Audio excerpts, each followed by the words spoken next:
Selamat datang di channel Cik Gentar, jangan lupa subscribe dan klik tombol loncengnya, agar Cik Gentar bisa tumbuh besar dan tidak jadi anak kecil terus, terima kasih. Bab 389. Kalimat ini membuat Hansian dan Dao 12 tersenyum pahit. Melihat pohon-pohon yang patah di tempat kejadian, jika mereka digantikan oleh daging dan darah, saya khawatir organ internal mereka akan hancur, bagaimana mereka bisa menahannya? Jangan khawatir. Pohon di sini tidak saya tumbangkan sekalipun, saya tidak sekuat yang Anda pikirkan. Kata pria itu dengan rendah hati. Namun terlepas dari ini, sama sekali bukan perasaan yang baik untuk melakukan serangan keras. Aku akan datang. Dao 12 maju selangkah dan berkata kepadanya dengan berani. Nama saya Qihu. Jika terjadi kecelakaan, Anda dapat menyebutkan nama saya kepada Tuan Yan, dan saya ingin dia mengingat saya, kata Qihu sambil tersenyum. Mendengar ini, Hansian merinding di sekujur tubuhnya. Orang ini menjelaskan bahwa dia tidak akan berbelas kasih. Kali ini, dia datang untuk mengundang para ahli untuk keluar. Hansian tidak ingin mencuri ayam dan kehilangan nasi. Serius cedera, atau kematian akibat cedera serius, itu akan sepadan dengan kerugiannya. Mengapa kita tidak mengubah cara dan bertaruh? Jika kita menang, kamu akan membawa kami menemui tuanmu. Jika kita kalah, kita akan turun gunung, bagaimana? Hansian menyarankan kepada Qihu. Qihu memandang Hansian dengan curiga dan bertanya, cara apa? Saya orang yang beradab, jika tidak, bagaimana dengan gunting batu kertas? Kata Hansian. Dao 12 memandang Hansian dengan wajah bingung dan heran. Dia sebenarnya ingin membandingkan batu gunting kertas dengan tuan seperti itu. Ini benar-benar omong kosong. Bagaimana mungkin pihak lain memainkan permainan yang begitu membosankan dengannya? Apa itu gunting kertas batu? Qihu memandang Hansian dengan bingung.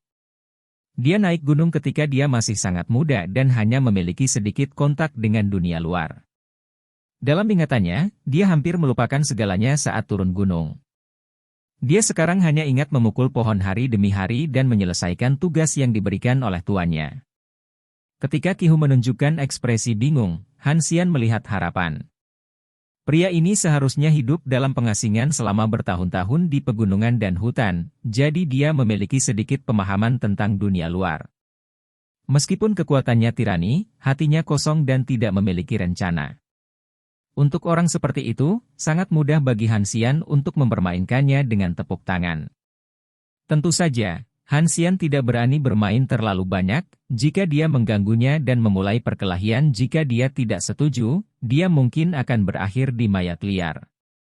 Hansian menjelaskan aturan permainan kepada Qihu. Qihu, yang belum pernah terkena dunia luar, menunjukkan minat yang besar. Permainan kecil yang umum ini tampaknya telah membuatnya menemukan dunia baru. Setelah memahami aturannya, Qihu tidak sabar untuk mencobanya, dan berkata kepada Hansian, ayo sekarang. Saya bersedia mengakui kekalahan, kami akan memutuskan hasilnya dalam satu putaran, jika Anda kalah, kamu harus membawa kami untuk menemukanmu. Tuan, kamu tidak bisa kembali, Hansian mengingatkan. Laki-laki, tentu saja, kamu harus rela mengaku kalah. Kata Qihu. Knife 12 melihat plot yang tak terduga ini. Meskipun itu hanya permainan kecil biasa, dia sangat gugup saat ini. Pemenangnya ditentukan dalam satu putaran. Jika Hansian kalah, mereka akan putus asa. Pergi. Saudara Sian, apakah kamu yakin? Pisau 12 bertanya pada Hansian. Bagaimana saya bisa yakin dengan permainan probabilitas semacam ini? Saya hanya bisa menyerahkannya pada nasib saya, kata Hansian tanpa daya. Dalam proses berbicara, Hansian dengan sengaja merentangkan tangan kanannya ke telapak tangan, dan terus bergerak ke atas dan bawah menarik perhatian Qihu. Ini adalah semacam sugesti psikologis, dan itu akan berdampak besar pada seseorang seperti Qihu yang hatinya seputih kertas. Gunting kertas batu. Gunting kertas batu. Ketika suara keduanya jatuh, Hansian mengepalkan tinjunya dan mengubahnya menjadi batu, dan Qihu secara mengejutkan mengeluarkan gunting itu. Aku menang, kata Hansian sambil tersenyum. Dao 12 yang gugup menghela nafas lega. Untungnya, dia menang.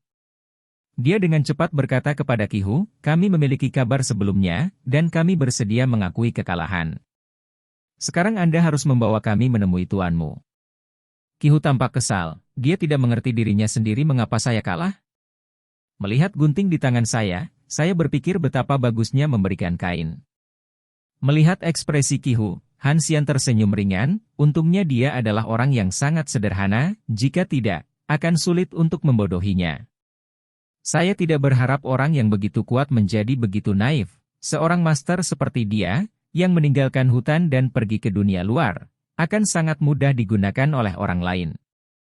Han Xian mau tidak mau ingin membawanya pergi, karena orang seperti ini lebih mudah dikendalikan. Ikutlah denganku. Qihu tidak mengingkari janjinya, dia memimpin di depan, dan memimpin keduanya menuju tempat tinggal mereka.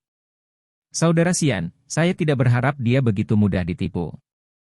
Akan menjadi hal yang baik untuk bisa membawanya turun gunung. Pisau 12 berjalan di samping Han Xian dan berkata dengan lembut. Dia dan Han Xian memiliki ide yang sama, orang yang berpikiran sederhana dapat memanfaatkannya dengan lebih baik. Dia mudah ditipu, tetapi tuannya tidak pandai bermain-main. Saya harap ini akan berjalan lancar. Han Xian menghela nafas dan berkata, trik semacam ini digunakan di depan Qihu, tetapi bisa ditahan di depan Chongyang. Setelah berjalan kurang dari 10 menit, ketiganya berhenti di depan sebuah gua alam, gua itu gelap, dan begitu langkah kaki mereka berhenti, sebuah suara tua datang dari dalam. Qihu, bukankah aku memintamu untuk berlatih? Mengapa kamu kembali begitu cepat? Apakah kamu ingin bermalas-malasan? Tuan, 2 orang asing datang dan saya kalah dari mereka, jadi saya hanya bisa bertaruh dan mengaku kalah, bawa mereka untuk menemuimu. Kata Qihu tanpa daya. Setelah beberapa saat hening di dalam gua, seorang lelaki tua reot melangkah keluar, membungkuk seolah-olah dia tidak bisa berdiri. Chongyang memandang Han Xian dan Dao 12, dan memarahi Qihu, kamu tidak bisa mengalahkan 2 pemborosan ini? Qihu memancing kepalanya dan berkata, aku akan bermain gunting batu kertas dengan mereka dan kalah. Selesai. Chongyang tersenyum dingin ketika dia mendengar ini, dan ketika dia melihat Han Xian dan Dao Shishi lagi, dia menjadi penuh dengan niat membunuh. Menindas muridku itu naif? Chongyang berkata dengan dingin. Ditatap langsung oleh mata seperti ini, rasanya seperti sedang ditatap oleh dewa kematian, dan Han Xian segera berkeringat. Senior, saya tidak bermaksud menyinggung perasaannya. Hanya karena saya tahu bahwa saya bukan lawannya, jadi saya memainkan beberapa trik. Saya harap senior mengerti, kata Han Xian. Mengerti? Chongyang tersenyum dingin dan berkata, apakah Raja Yama akan memaafkanmu adalah urusannya, dan aku hanya bertanggung jawab untuk mengirimmu menemui Raja Yama. Sikap Chongyang sangat keras, dan sepertinya tidak ada ruang untuk negosiasi. Pisau 12 berdiri di depan Han Xian untuk pertama kalinya. Bahkan jika dia benar-benar ingin mati, dia akan mati di depan Han Xian. Chongyang senior, mungkin Anda telah melupakan saya, tetapi saya pernah. Sebelum Dao 12 selesai, Chongyang menyela, saya telah mengajar banyak orang, Anda tidak perlu terlibat dengan saya, hari ini Anda hanya memiliki satu tujuan. Dan itu adalah kematian. Chongyang menyipitkan mata pada Qihu dan memarahi, aku bahkan tidak tahu apakah itu dimainkan, jadi jangan cepat-cepat bunuh mereka. Qihu selalu ketat dengan perintah Chongyang. Dipatuhi, bahkan jika Chongyang memintanya untuk melompat ke tebing seumur hidup, dia tidak akan pernah ragu. Kalian berdua berani bermain denganku, pergi ke neraka. Setelah Qihu selesai berbicara, seluruh tubuhnya seperti busur, siap untuk pergi, dan tanah di bawah kakinya tenggelam 3 poin. Ini adalah penampilannya. Saudara Xian, lari dulu. Kata pisau 12 kepada Han Xian. Bahkan jika dia tahu bahwa dia bukan lawan Qihu, Han Xian tidak tahu untuk mundur saat ini, dia takut mati, tetapi Han Xian tidak akan pernah meninggalkan Dao 12 di sini sendirian. Karena kita datang bersama, kita secara alami harus pergi bersama, kata Han Xian dengan suara yang dalam. Pada saat ini, Qihu tiba-tiba mengerahkan kekuatannya, dan seluruh orang bergegas menuju Han Xian dan Dao 12 seperti harimau ganas. Momentumnya seperti pelangi, dan pasukannya tak terbendung.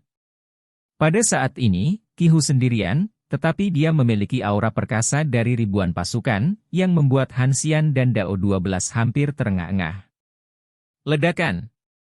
Satu pukulan mengenai Knife 12, dan tubuh Knife 12 yang kekar seperti batu, dan mudah dipantulkan. Mata Han Xian menyipit, dan tinju penuh kekuatan Qihu datang ke arahnya. Ketika dia ingin menghindarinya, kecepatan tinjunya tiba-tiba meningkat, dan dadanya seperti ditabrak kereta api. Di udara, Han Xian kehilangan pusat gravitasinya, seteguk darah disemprotkan, dan rasa sakit dari dadanya melampaui kata-kata.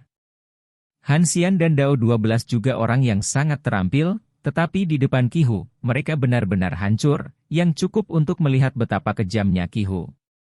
Kamu punya nyali untuk datang menemuiku hanya karena sampah sepertimu. Melihat ini, kata Chongyang dengan jijik. Bab 390. Mata Han Xian kabur, dan dia merasa kelopak matanya semakin berat dan berat. Dia melirik Dao 12 yang sudah lama pingsan. Pada akhirnya, dia hanya mendengar satu kalimat, temukan tempat tersembunyi dan hadapi itu. Apakah ini akan mati? Meskipun Han Xian ingin keluar dari kesulitan saat ini, dia bahkan tidak bisa membuka matanya, jadi dia hanya bisa pingsan pada akhirnya. Qihu berjalan ke arah mereka berdua, berniat untuk menemukan mereka di tebing dan melemparkan mereka ke bawah. Ada orang buta hitam di pegunungan liar, dan mereka akan dimakan berkeping-keping dalam beberapa hari, jadi tidak perlu khawatir. Tentang ditemukan. Chongyang, aku tidak melihatmu selama bertahun-tahun. Aku tidak berharap kamu bersembunyi di tempat ini.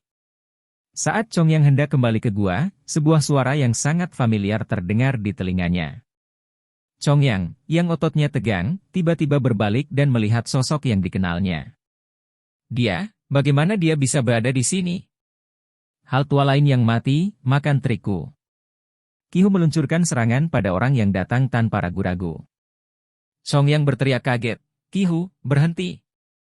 Sudah terlambat, serangan Qihu telah tiba, dan sudah terlambat untuk berhenti. Bagaimana dengan orang-orang? Orang yang jelas-jelas berada di bawah hidungnya tiba-tiba menghilang tanpa jejak, yang membuat Qihu merasa tidak bisa dijelaskan. Tapi dalam sekejap, Qihu melihat krisis di belakangnya, dan ketika dia menoleh, punggungnya dipukul dengan keras. Pada saat ini, dengan tubuh sebesar Qihu, dia terbang dengan kakinya ke udara, dan jatuh dengan keras ke tanah. Seolah-olah punggungnya akan patah, Qihu berjuang untuk berdiri, tetapi dia merasakan kaki di punggungnya, seperti beban yang berat, membuatnya tidak bisa bergerak sama sekali. Qihu ngeri. Kekuatan pria ini tak tertandingi, dia tampaknya bahkan lebih kuat dari tuannya. Yan Jun, lepaskan dia. Teriak Chongyang, karena takut murid yang dia latih akan mati di sini. Orang yang datang adalah Yan Jun. Dia meninggalkan Yan Jing tanpa alasan lain selain untuk melindungi Han Xian secara diam-diam. Orang yang muncul di ring tinju hari itu juga dia.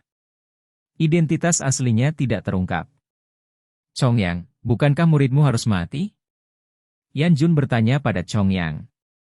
Keringat dingin di dahinya seperti hujan. Dia tahu bahwa Yan Jun muncul karena dua anak muda ini, dan Qihu melukai mereka. Bahkan jika mereka dibunuh oleh Yan Jun, itu adalah hal yang biasa. Bahkan dia harus mengambil hidupnya. Chongyang sangat kuat, bahkan sombong, dan tidak memandang siapapun di matanya. Sebelum dia mencuci tangannya dengan baskom emas, Chongyang menggunakan sepasang tinju untuk memukulnya kemanapun dia pergi. Banyak orang mengeluh tetapi tidak berani membalas dendam sama sekali. Tetapi lebih dari 10 tahun yang lalu, Chongyang harus bersembunyi di pegunungan, karena dia kalah dalam pertempuran sengit dengan seseorang, dan orang itu adalah Yan Jun. Apa yang kamu inginkan, selama kamu tidak membunuhnya, aku bisa menjanjikanmu. Chongyang menarik napas dalam-dalam dan berkata. Yan Jun berjalan ke arah Chongyang dan berkata dengan acuh tak acuh, aku menginginkan hidupmu, bisakah kamu memberikannya dengan sukarela? Setiap kali Yan Jun melangkah lebih dekat, Chongyang merasakan tekanannya berlipat ganda. Dia terus menjadi lebih kuat, tetapi Yan Jun jelas sama. Dan dibandingkan dengan lebih dari 10 tahun yang lalu, kesenjangan antara keduanya tampaknya lebih besar. Ini membuat Chongyang tidak bisa dimengerti, mengapa orang yang sama juga membuat kemajuan, tetapi kemajuan Yan Jun bisa sangat bagus. Saya telah tinggal di pengasingan di pegunungan dan saya tidak peduli dengan dunia. Mereka datang kepada saya. Anda seharusnya tidak menaruh akun ini di kepala saya. Chongyang mengertakkan gigi dan berkata, ekspresinya penuh dengan keengganan. Dia tahu bahwa jika Yan Jun benar-benar ingin membunuhnya dia sudah mati. Aku ingin membunuhmu, apakah aku perlu alasan? Yan Jun berkata sambil tersenyum. Chongyang sangat marah sehingga dia hampir memuntahkan seteguk darah tua. Dia jauh dari anjing, jauh dari keramaian dan hiruk-pikuk kota, dan bersembunyi di tempat yang jelek, hanya untuk menghindari bertemu Yan Jun, tapi dia masih tidak bisa lepas dari bencana ini. Dia terus memikirkan kesempatan untuk hidup ketika Chongyang memandang Han Xian, dia tidak bisa tidak bertanya-tanya mengapa dia datang ke sini. Undang dia untuk keluar, ini adalah kemungkinan terbesar, artinya, dia sangat membutuhkan Tuan sekarang, adapun mengapa dia tidak menemukan Yan Jun, dia tidak punya waktu untuk berpikir terlalu banyak, karena Yan Jun semakin dekat dan dekat. Tidak nyaman bagimu untuk membantunya, aku bisa meminta Qihu untuk turun gunung bersamanya dan mematuhinya, kata Chongyang. Mendengar ini, Yan Jun berhenti, tetapi tidak berbicara, dan menatap lurus ke arah Chongyang. Chongyang merasakan kesemutan di kulit kepalanya, dan mata Yan Jun tampak seperti akan menghilangkan kramnya. Saya bersumpah bahwa saya tidak akan pernah membiarkan Qihu mengkhianatinya. Qihu dibesarkan oleh saya dan dia sangat mendengarkan saya. Bahkan jika saya ingin dia mati, dia tidak akan ragu sama sekali. Chongyang melanjutkan. Aku belum melihatmu selama bertahun-tahun, tidakkah kamu ingin bertarung denganku? Yan Jun berkata sambil tersenyum. Aku tidak mau. Chongyang bahkan tidak ragu sama sekali, karena pertanyaan ini tidak ada artinya baginya untuk dipikirkan, dan bertarung melawan Yan Jun, selain jalan buntu, mungkinkah ada hasil lain? Selama bertahun-tahun, Chongyang tidak memikirkan gambaran dirinya mengalahkan Yan Jun, tetapi sampai dia bertemu Yan Jun lagi pada saat ini, dia sepenuhnya mengenali dirinya sendiri dan ingin memenangkan Yan Jun, hanya dalam mimpi. Sepertinya darahmu telah musnah di sini. Saat itu, kamu sangat arogan di depanku, kata Yan Jun. Mantan Chongyang memang sangat arogan. Ketika dia bertemu Yan Jun untuk pertama kalinya, dia sama sekali tidak memandang Yan Jun. Setelah pertarungan, dia mengerti perbedaan antara dia dan Yan Jun, dan dia mulai menahan diri, bukan dari sini lingkungan telah menghapus darahnya, dan jika itu orang lain, dia akan membunuhnya dengan senang hati, tetapi karena pihak lain adalah Yan Jun, bahkan jika dia pemarah, dia hanya bisa menanggungnya. Jangan berani. Dua kata sederhana ini menunjukkan sikap Chongyang terhadap Yan Jun. Biarkan dia sembuh di sini dan kirim dia turun gunung setelah cederanya sembuh, kata Yan Jun. Jangan khawatir, aku akan merawatnya dengan baik, Qihu akan menjadi bawahannya di masa depan, kata Chongyang. Suatu kehormatan bagi muridmu untuk menjadi bawahannya, kata Yan Jun sambil tersenyum. Ketika Chongyang melihat Yan Jun berbalik dan pergi, dia tidak bisa menahan diri untuk bertanya dengan ragu, siapa dia? Mengapa dia layak mendapatkan bantuanmu, dan mengapa kamu tidak melakukannya sendiri? Siapa dia? Kamu tidak memenuhi syarat. Tahu. Mengapa saya tidak melakukannya? Sekarang ini adalah dunia anak muda. Saya hanya perlu memastikan hidupnya aman, dan sisanya hanya bisa dilakukan sendiri. Anda pergi. Chongyang tampak kesal, jika dia tidak membunuh keduanya, Yan Jun tidak akan muncul. Butuh bertahun-tahun baginya untuk menghidupkan kembali mimpi buruk yang tidak dia lupakan selama bertahun-tahun.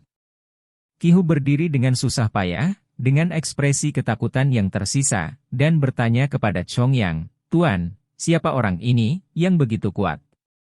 Chongyang tidak menjawab pertanyaan Qihu, tetapi berkata dengan mengutuk, cepat. Bawa dua orang ini ke dalam gua, tanahnya lembab, tetapi jangan masuk angin, atau kehidupan lama tuanmu tidak akan bertahan lama.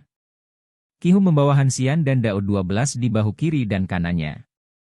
Pergilah ke gua dan meletakkan banyak rumput mati untuk mencegah mereka berbaring langsung di tanah yang dingin. Setelah waktu yang singkat, ketika Han Xian membuka matanya dan menemukan itu gelap gulita, dia berkata tanpa sadar, apakah ini dunia bawah? Ternyata dunia bawah sangat gelap. Merawat lukamu, aku akan membiarkan Qihu turun gunung bersamamu setelah lukanya sembuh. Kata Chongyang. Mendengar suara Chongyang, Han Xian menoleh dengan waspada. Tepat sebelum dia pingsan, dia mendengar bahwa Chongyang meminta Qihu untuk membunuhnya dan Dao 12, tetapi sekarang. Senior Chongyang, kamu tidak membunuh kami? Han Xian berkata dengan tatapan terkejut.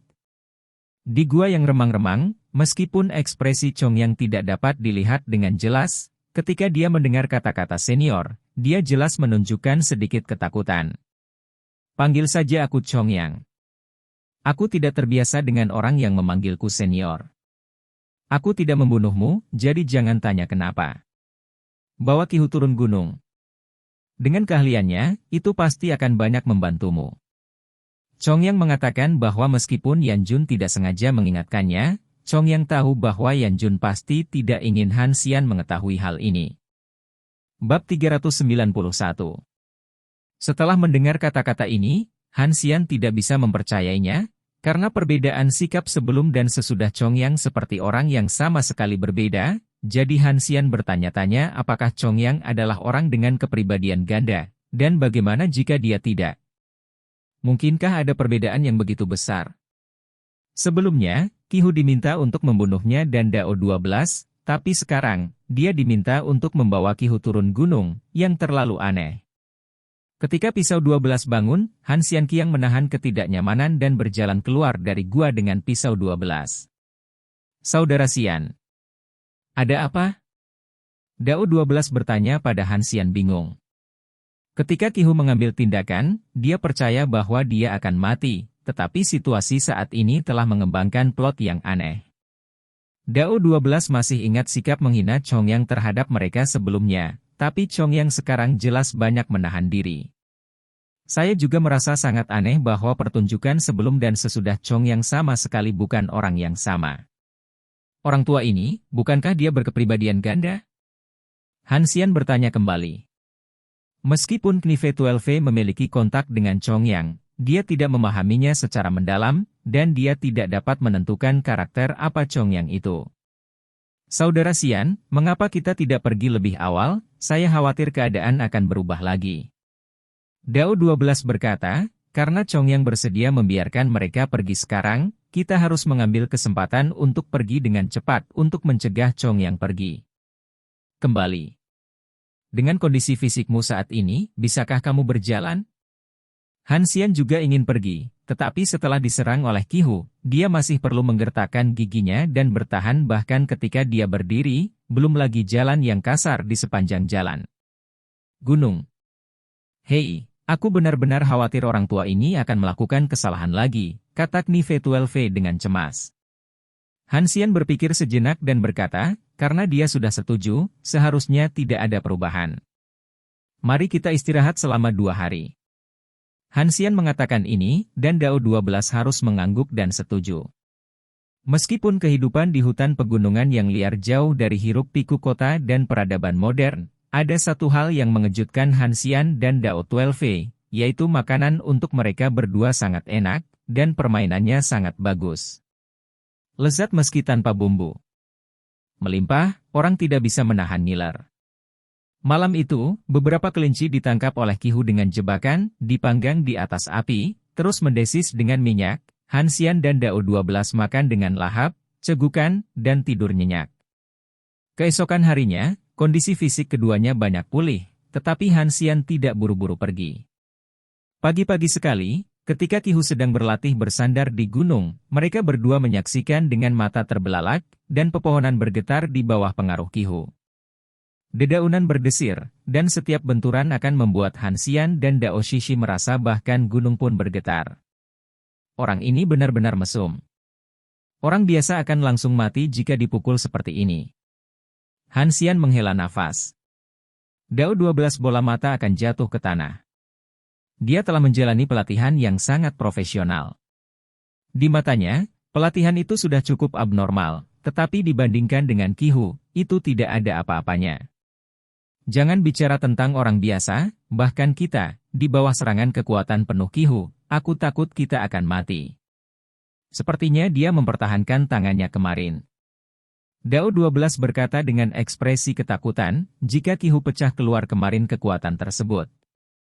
Bagaimana dia bisa memiliki kesempatan untuk membuka matanya untuk melihat dunia, dia sudah pergi ke istana neraka untuk melapor. Apakah menurutmu dia bisa menjadi lawan orang itu terakhir kali? Han Xian bertanya dengan curiga, Wu Feng sangat kuat, dan bahkan Dong Hao tidak cocok, jadi dia tidak bisa dengan jelas menilai hubungan antara Wu Feng dan Qihu. Siapa yang lebih berkuasa? Nive 12 tidak punya cara untuk menjawab pertanyaan ini. Siapa yang lebih kuat atau lebih lemah? Kecuali pertarungan, siapa yang bisa memprediksi hasilnya? Bahkan jika itu bukan lawan, itu tidak boleh kalah, kan? Kata Dao 12. Selama dia bisa tetap tak terkalahkan, Wu Feng tidak akan menjadi ancaman bagi kita. Han Xian sudah sangat puas bahwa dia dapat menemukan master seperti Qihu, bahkan jika Qihu benar-benar bukan milik Wu Feng, dia akan melakukannya. Tidak menyesali lawannya, bagaimanapun juga, tidak mudah untuk menemukan master di dunia. Setelah 2 hari istirahat, Han Xian dan Dao Shishi menyaksikan pelatihan 2 hari Qihu, dan ketiganya akhirnya turun gunung. Sebelum turun gunung, Chongyang memanggil Qihu ke samping dan menjelaskan banyak hal. Adapun apa itu, Han Xian tidak tahu, tetapi dia tidak peduli.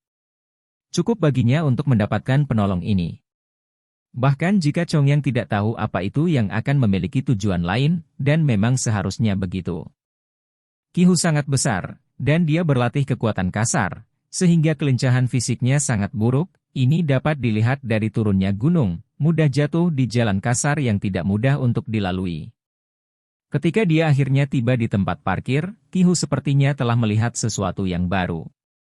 Setelah berkeliling mobil 2 kali, dia bertanya kepada Han Xian, "Saudara Xian, benda apa ini? Berapa umurmu di pegunungan?" Han Xian bertanya-tanya, mobil adalah hal yang sangat umum di masyarakat modern, bahkan jika beberapa anak dari keluarga miskin tidak pernah naik, tetapi setidaknya mereka telah melihatnya, tetapi Qihu bahkan belum melihatnya. Guru berkata bahwa saya memasuki pegunungan ketika saya berusia 2 atau 3 tahun, kata Qihu. Tidak pernah turun gunung. Han Xian berkata dengan heran. Jika ini masalahnya, keadaan Qihu saat ini benar-benar tidak berhubungan dengan masyarakat modern. Ya. Qihu berkata sebagai hal yang biasa, Tuan tidak turun gunung, mengapa saya turun gunung?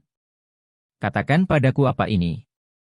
Ini mobil, orang-orang duduk di dalamnya dan bisa berlari sangat cepat. Jika kamu ingin tahu apa yang terjadi, duduk saja dan rasakan. Han Xian membantu Qihu membuka pintu mobil. Qihu sangat besar, jadi dia akhirnya didorong masuk. Han Xian tersenyum tak berdaya dan berkata kepada Dao 12, "Sepertinya setelah saya kembali, saya harus berganti ke mobil yang lebih besar." Untuk Qihu, yang mencobanya untuk pertama kalinya, dia tidak merasa tidak nyaman, tetapi sangat bersemangat. Ketika mobil dinyalakan, Qihu bahkan melihat dunia baru, melihat pemandangan yang lewat dengan cepat di luar jendela, bersemangat seperti orang bodoh. Saat melewati sebuah kota kecil, atas permintaan Qihu, Han Xian menghentikan mobilnya. Dia belum pernah melihat Qihu di dunia. Bahkan sebuah kota kecil pun bisa membangkitkan rasa penasarannya. Sesuatu yang mengejutkannya. Tidak ada apa-apa di sini. Saat aku membawamu ke Yuncheng, gedung-gedung tinggi di sana lebih tinggi dari gunung tempatmu tinggal. Han Xian berkata kepada Qihu sambil tersenyum. Dengan ekspresi tidak percaya, Qihu berkata, bagaimana mungkin ada tempat yang lebih tinggi dari gunung? Apakah mereka masih bisa terbang? Hal yang biasa saja. Sangat melelahkan untuk dijelaskan, jadi Han Xian menyerahkan tugas mulia ini kepada Dao 12. Tetapi tidak peduli seberapa jelas Dao 12 berbicara, Qihu masih tidak dapat memahaminya, karena dia tidak memiliki konsep membangun gedung sama sekali di benaknya, jadi dia secara alami menjelaskannya secara berbeda. Apakah Anda dari luar kota? Pada saat ini, sekelompok 3 atau 5 orang dengan sengaja mendekati Han Xian dan yang lainnya. Dilihat dari cara mereka berjalan, diperkirakan mereka adalah hooligan lokal. Saya tidak ingin menimbulkan masalah, jadi saya menyarankan Anda untuk pergi dengan cepat. Han Xian berkata kepada beberapa orang dengan acuh tak acuh. Orang-orang ini memang gangster di kota, dan mereka terkenal. Hampir semua bisnis di kota takut pada mereka. Orang-orang ini dapat makan kemanapun mereka pergi, dan mereka dapat mengambil apapun yang mereka inginkan ketika mereka memasuki toko, dan mereka tidak pernah membayar. Pada awalnya, ada pedagang yang melawan dan bahkan melaporkan kejahatan, tetapi mereka tidak terlalu banyak melakukan kejahatan. Para pedagang yang melawan pasti akan mengalami nasib buruk, sehingga seiring waktu, para pedagang di kota akan menerima nasib mereka, dan tidak ada yang berani memiliki pendapat tentang mereka, yang membuat mereka semakin sombong. Tidak sabar untuk berjalan menyamping di kota. Ini bukan nada kecil. Apakah Anda tahu siapa saudara-saudaranya? Anda memarkir mobil Anda di kota, tetapi Anda harus membayar untuk parkir, kata pemimpin itu kepada Hansian. Jika Anda parkir di pinggir jalan, Anda juga akan dikenakan biaya parkir, yang jelas merupakan uang palsu. Hansian tersenyum dan bertanya, berapa yang Anda inginkan? Tidak banyak, karena Anda mampu mengemudi, 3 atau 5.000 seharusnya menjadi masalah sepele bagi Anda, kata pemimpin itu. Hansian mengangguk, baginya, 3 atau 5.000 memang masalah sepele, dan uang saku bahkan tidak dianggap, tetapi bahkan jika uang ini untuk membeli roti untuk memberi makan anjing, itu tidak dapat diberikan kepada bajingan ini. Bos, lihat orang besar ini, bukankah dia terlihat seperti orang bodoh? Dia bahkan belum pernah melihat gedung itu. Pada saat ini, seorang bawahan berkata kepada pemimpin. Bab 392. Pemimpin memandang Qihu, dan ekspresi wajah Qihu saat ini memang seperti orang bodoh, karena tidak peduli seberapa biasa hal itu, mereka sangat baru di matanya. Hei, bodoh, apa yang kamu lihat?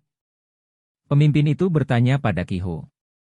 Qihu menoleh dan meliriknya, dan kemudian bertanya kepada Hansian, saudara Sian. Apakah dia berbicara tentang saya? Hansian mengangguk penuh arti, dan berkata, dia tidak hanya berbicara tentang Anda, tetapi juga memarahi Anda. Bagaimana dengan Anda? Kamu?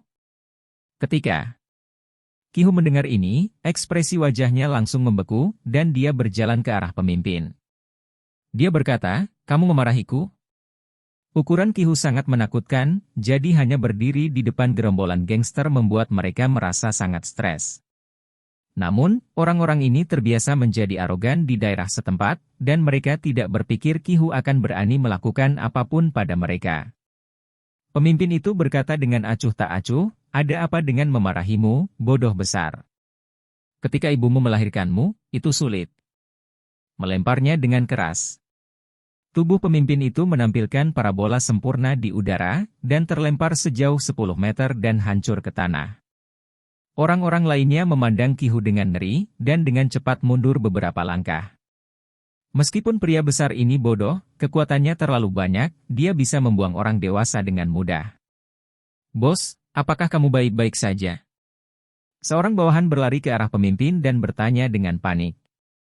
Pemimpin memakan seteguk debu, dan membantingnya ke tanah, tidak dapat berbicara kesakitan, jadi dia hanya bisa melihat Qihu dengan ekspresi mengertakkan. Aku mengingatkanmu, aku tidak mendengarkan bujukanku, tidak heran aku. Hansian berkata kepada mereka sambil tersenyum. Setelah beberapa saat, pemimpin itu berkata, Cao Nima, apakah kamu tahu bahwa ini adalah wilayahku, dan jika kamu menyinggungku, aku ingin kamu tetap berada di luar kota. Hu berkata, pelajarannya tidak cukup, mereka ingin untuk bersaing denganmu. Qihu menyeringai. Ketika dia berada di pegunungan, lawan Qihu hanya Dashu. Meskipun ada kesempatan sesekali untuk bermain melawan Chongyang, itu sangat jarang. Berkelahi dengan orang jauh lebih menarik daripada bertarung dengan pohon. Apakah kamu akan bertarung denganku? Qihu bertanya sambil tersenyum. Beberapa bawahan menjadi pucat karena ketakutan, dan bahkan orang yang memimpin tampak bersalah. Kamu? Jangan ke sini. Aku peringatkan kamu. Aku sangat kuat di sini. Aku bisa memanggil ratusan orang untuk menidurimu. Bisakah kamu mengalahkanku? Pemimpin itu mengancam. Qihu berhenti. Dengan wajah serius, dia bertanya, apakah yang Anda katakan benar? Pemimpin berpikir bahwa Qihu takut, dan dengan senyum puas di wajahnya, dia berkata, tentu saja itu benar, Anda tidak ingin bertanya. Tentang untuk apa aku di sini. Status. Kalau begitu hubungi seseorang dengan cepat, aku ingin mencoba bagaimana rasanya bertarung dengan 100 orang, kata Qihu. Bahkan Han Xian tidak bisa menahan tawa mendengar kalimat ini, mungkinkah orang ini Qihu menjadi maniak pertempuran, dia bahkan ingin berduel dengan 100 orang. Sebenarnya, untuk Qihu, ini bukan masalah berkelahi atau tidak, tetapi hanya ingin bersaing dengan orang-orang. Bagaimanapun, dia telah tinggal di pegunungan selama bertahun-tahun, dan pelatihan memukul pohon setiap hari terlalu membosankan. Berkelahi dengan orang yang hidup terlalu membosankan baginya. Ini adalah hal yang sangat boros. Sekarang saya memiliki kesempatan untuk bertarung dengan 100 orang, saya secara alami harus mencobanya. Pemimpin mendengar kata-kata Qihu. Dengan ekspresi terkejut di wajahnya, orang ini tidak hanya bodoh, mungkinkah dia juga orang gila? Dia terkenal, dan memang benar bahwa tidak ada yang berani memprovokasi dia di kota kecil, tetapi memanggil ratusan orang secara acak adalah membual. Apakah kamu tidak takut dipukuli sampai mati oleh orang-orangku di sini? Kata pemimpin itu. Hanya karena kamu ingin membunuhku? Qihu berkata dengan jijik, kaki kanannya tiba-tiba melotot ke tanah, dan jalan beton yang sudah lapuk runtuh sedikit. Dan beberapa retakan baru muncul. Adegan ini melihat pemimpin gemetar ketakutan, berpikir bahwa ini adalah sesuatu yang tidak normal.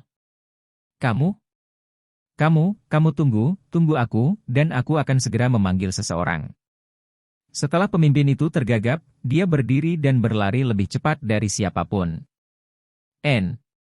BSP, melihat ini, adik-adik itu juga kabur. Qihu, masuk ke mobil dan pergi. Han Xian berkata kepada Qihu. Saudara Xian, dia pergi untuk memanggil seseorang, bagaimana saya bisa pergi? Saya tidak ingin dianggap sebagai pengecut olehnya. Kata Qihu. Han Xian menggelengkan kepalanya tanpa daya. Qihu tidak bodoh, tetapi dia terlalu licik dan tidak terlalu memahami dunia luar. Bantuan itu jelas keras kepala dan melarikan diri. Bagaimana dia bisa kembali? Dia tidak pergi untuk memanggil seseorang, tetapi melarikan diri dan tidak akan kembali. Han Xian menjelaskan. Qihu terkejut dan bertanya, dia berbohong padaku? Ya, berbohong padamu. Kamu benar-benar bodoh. Han Xian mengatakan bahwa kinerja Qihu adalah hal yang baik untuknya, karena lebih kondusif untuk kendalinya. Tetapi di sisi lain, itu juga merupakan hal yang buruk, karena apa yang dibutuhkan Han Xian lebih dari sekadar preman. Jika Qihu tidak memiliki kemampuan berpikirnya sendiri, apa yang dapat dia lakukan untuk membantu akan sangat terbatas. Qihu mengepalkan tangannya dan berkata dengan marah, aku tahu aku seharusnya memberi pelajaran kepada orang ini, tapi dia berani berbohong padaku. Akan ada banyak kesempatan untuk bertarung di masa depan, dan akan ada duel dengan para master. Karakter tidak profesional seperti ini, tidak perlu membuang energimu, ayo pergi. Masuk ke dalam mobil lagi, Han Xian berkendara sampai ke Yuncheng. Pada saat yang sama, Han Yan muncul di bandara Yuncheng untuk pertama kalinya, seolah menunggu seseorang. Tidak lama kemudian, seorang pria tua berambut pirang muncul, dengan hidung tinggi, fitur wajah yang dalam, dan pupil seperti elang, dia memandang semua orang seperti sedang melihat mangsa, penuh agresi. Ketika Han Yan melihatnya, dia tidak sabar untuk berlari ke sisinya dan berkata, Kakek Yang, saya kira itu adalah Anda. Diang, pengawal utama keluarga Han di Amerika Serikat. Memiliki kekuatan yang tak terbayangkan. Ketika pemerintah pusat setempat melihat Han Yan, mata agresifnya sedikit melunak dan berkata, Nona perlu mempekerjakan orang, tentu saja saya di sini, tetapi saya berinisiatif untuk melamar dengan bos. Kakek Yang. Yaner tepat hari ini.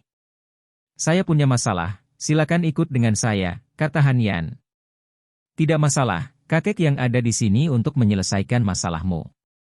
Jika ada yang membuat wanita muda itu tidak senang, aku akan mengirimnya untuk menemui Tuhan, kata Diang ringan, dengan nada arogansi yang kuat. Setelah masuk ke mobil, mobil menuju ke Tianjia Villa. Tianjia selalu menjadi perwakilan dari keluarga bangsawan teratas di Yuncheng. Meskipun kebangkitan kuat dari grup Han telah menyebabkan beberapa dampak pada Tianjia, itu bukan masalah besar. Bagaimanapun, Tianjia telah mengakar kuat di Uncheng selama bertahun-tahun, belum lagi kalangan bisnisnya. Status, bahkan citra di mata publik, tidak dapat digantikan oleh perusahaan manapun. Lagi pula, amal yang dilakukan Tianjia setiap tahun patut diacungi jempol. Jika Han Yan ingin mengendalikan Yuncheng dengan tangannya sendiri, dia harus melewati rintangan Tianjia. Dia dan Tian Honghui telah bertemu sekali, dan mereka telah mengusulkan proposal untuk membiarkan Tianjia menarik diri dari dunia bisnis Yuncheng. Proposal semacam ini secara alami, itu ditolak oleh Tian Honghui, jadi Han Yan ingin menggunakan tanah itu untuk menyelesaikan masalah ini hari ini. Jika Anda tidak mundur, maka berjuanglah sampai Anda mundur. Bagi Han Yan, sesederhana itu. Villa Surgawi. Tian Changsheng duduk di ruang tamu dengan ekspresi tertekan di wajahnya setelah Tian Honghui memberitahunya tentang proposal Han Yan. Dia gelisah, karena momentum grup Han saat ini terlalu kuat, dan situasi Yuncheng berubah dengan cepat, dan dia tidak bisa memprediksinya, apa yang akan terjadi selanjutnya. Kakek, ada apa denganmu hari ini? Kamu terlihat tidak senang. Tian Ling'er bertanya pada Tian Changsheng. Tian Changsheng menghela nafas dan berkata, berlama-lama, bukankah kamu ingin belajar di luar negeri sebelumnya? Kakek berpikir sekarang adalah saat yang tepat, bagaimana kalau aku membantumu mengaturnya? Masalah ini. Tian Ling'er bertanya dengan bingung. Ide Tian Changsheng sangat sederhana, biarkan Tian Ling'er menjauh dari tempat ini benar dan salah, bahkan jika ada perubahan dalam keluarga Tian, selama Tian Ling'er di luar negeri, itu tidak akan terpengaruh. Dan dia dapat memberi Tian Ling'er banyak uang untuk membiarkannya Anda dapat menjalani kehidupan yang baik tanpa melakukan apapun selama sisa hidup Anda. Kakek tidak ingin kamu keluar dan bertemu dunia, kata Tian Changsheng. Tian Ling'er adalah gadis yang sangat cerdas, pasti ada alasan mengapa Tian Changsheng tiba-tiba mengungkit hal-hal lama. Kakek, tidak ada yang akan terjadi pada keluarga Tian, kan? Tanya Tian Ling'er.